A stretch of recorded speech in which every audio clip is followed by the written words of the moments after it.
All right, we're having barbecue chicken for supper tonight.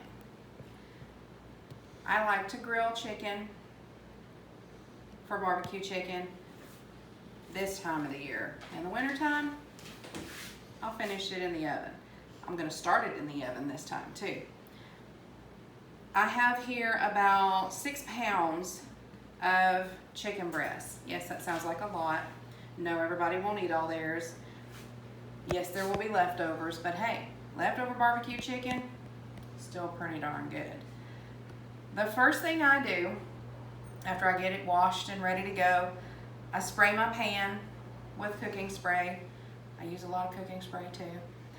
And then I have a seasoning mix that I use, and I sprinkle the chicken with it and I bake it with the seasoning mix on it first. And then when we're getting to the barbecue part of it, I'll put the barbecue sauce on it, brush it all over it, and either grill it or I'll broil it in the oven. But I cook it, I cook it in the oven on about 375, especially this much chicken, for about 45 minutes, because this kind of chicken with the bone in, and really, there's only one way to eat barbecue chicken, and that's with bones. Come on.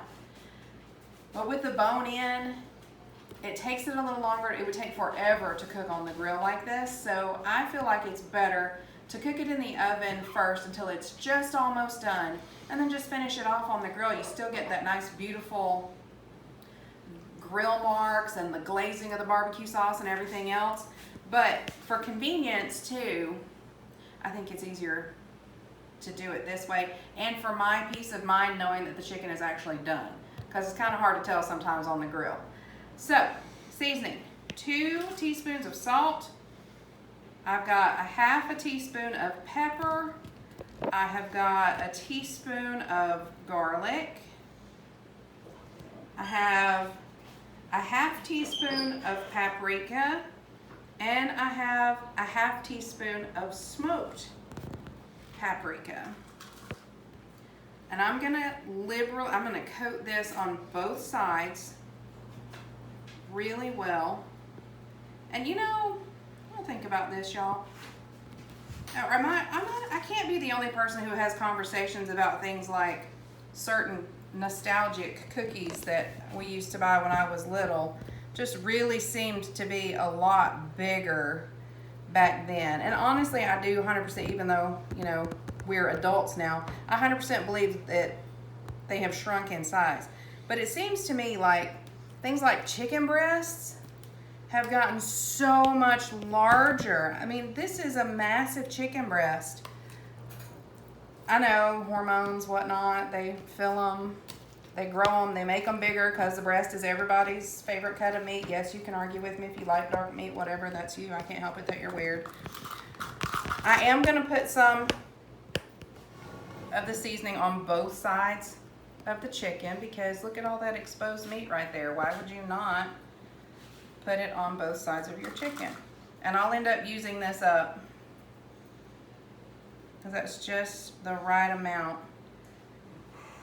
to coat both sides of this. And like I said, I'm gonna cover this with foil, and I'm gonna bake it on, and I do like to bake it with the skin side up, and I could have coated it on the bottom side first, but I like to make sure that the top is more liberally coated, so that's why I flip it over and then coat and then recoat just a little bit.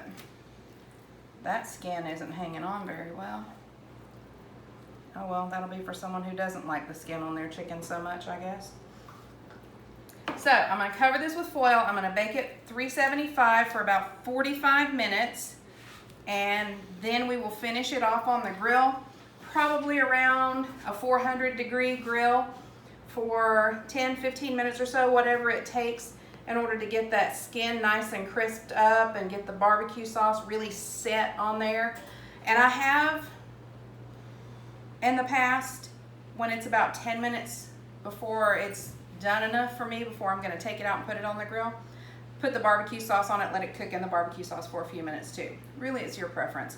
Probably won't do that today, but if I'm not using the grill, I'll just put the barbecue sauce on, turn the oven on to broil, and let it crisp up and cook up that way. All right, chicken is done, or at least as done as I want it. Remember, it doesn't have to be 100% done because it is going to go straight to the grill. But I can tell, well, I can tell by the way it smells, first of all, that it's going to be good and done, close to done. This bigger breast is probably a little less done than the smaller one. Yeah, we're hitting about 120 for that one. But then this smaller one back here, closer to 130. And we really want that chicken to be at about 165. That's why I said, oh, it's pushing up to 140. So hey, not too bad. But the beauty of this is we can put these bigger ones on the grill for a few minutes longer and be just fine. Before we put them on the grill, got to put some barbecue sauce on them.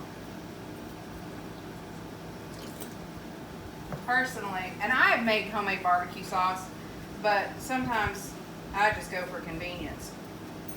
But I really like to use a brush when I'm putting barbecue sauce on chicken, especially because there are lots of little nooks and crannies that you can put that sauce in. Another thing, for those of you who have watched any of my other videos, there's a lot of really good juice that's left in the pan when you roast this first. That makes an excellent broth to use for other things. So pour it off, keep it, freeze it, and use it for something else, like a soup. Good. Ooh, look at that chicken. What'd you call me? Yeah, right. See those beautiful grill marks on there? Get the top of that crispy and it should all be ready to eat. I love me some barbecue chicken, y'all.